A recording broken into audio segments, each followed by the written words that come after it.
The way we look at a situation really impacts how we respond.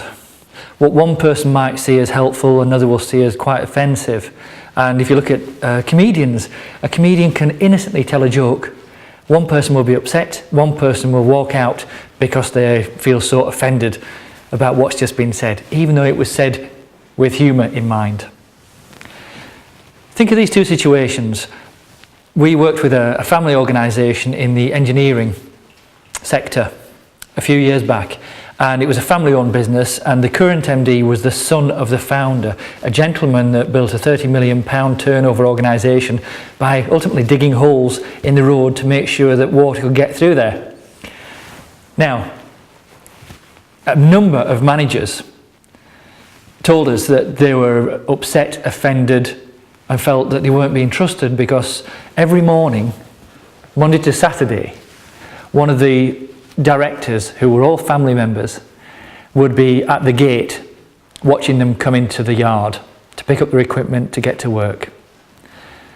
Now, there was a lot of emotional turmoil related to this because over 200 people felt that the managing director and his brothers, who were all directors, weren't trusting them.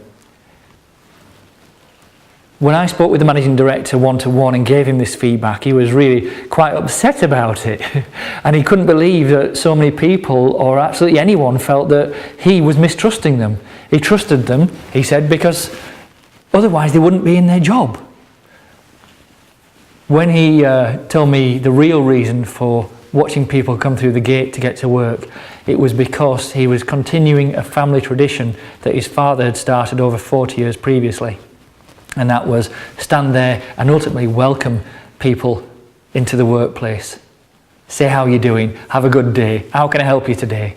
But 40 years ago was different to 5 years ago because people tended to walk to work. They didn't have the cars that they have today. But look at this, a few hundred people thought they were being mistrusted and one person thought they were being fantastic in terms of welcoming and engaging and caring for their employees.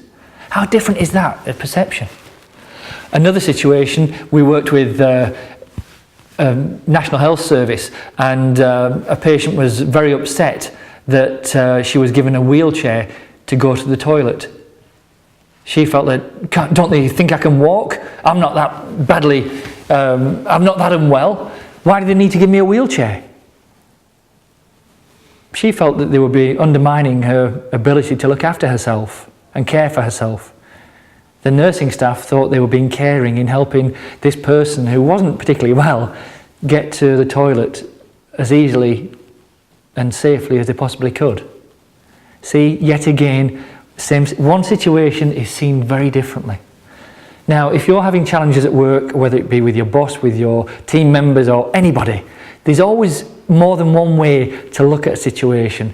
And when we separate ourselves from the emotional turmoil that can attach to a situation, we then give ourselves the space and the permission to start to look at a situation differently, come up with more solutions. And a key question to ask yourself in such situations is, how might they be looking at this situation? How can I look at this situation differently?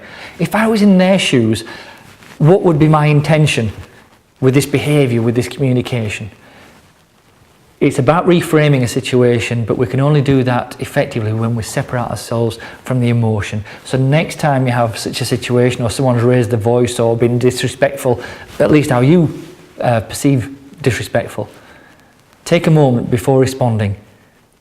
Give yourself time to think, and then perhaps their intention isn't as bad as what you might first think. But if we respond emotionally to an emotionally charged situation, we can dig a deeper hole for ourselves rather than help a situation be resolved. Here are some tips coming up at the end of this video, and I'd like you to think about them for the next 10 days and report back on how you're doing.